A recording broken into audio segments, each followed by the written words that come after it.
HSC exam news এইমাত্র পাওয়া খবর 11 আগস্টে এইচএসসি এক্সাম 2024 পরীক্ষা অনুষ্ঠিত হবে।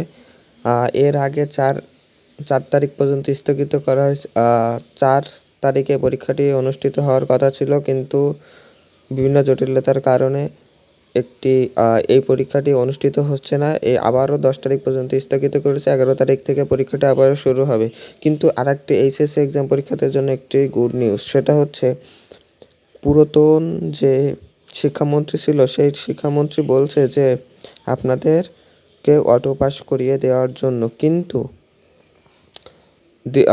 নভেল দিতে নারাজ। কিন্তু এইমাত্র নভেল যেটা বলছে, এবার যদি পরীক্ষা 11 তারিখে যদি অনুষ্ঠিত না হয়, তখনই আপনাদের অটো পাসের ঘোষণা দিয়ে দিবে।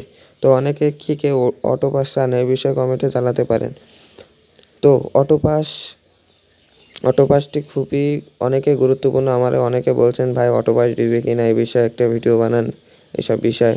তো এই বিষয়ে ইনশাল্লাহ ভিডিও দিব, বা অনেকে এই ভিডিওর মাধ্যমে বোঝা যাবে। তো এই এক্সাম আগস্ট, যদি 11 তারিখ, আবারও বলি 11 তারিখে পরীক্ষা যদি অনুষ্ঠিত না হয়, তাহলে আপনাদের অটো পাসের ঘোষণা দিয়ে দিবে। এটা 100% গ্যারান্টি সহকারে বলি আমি।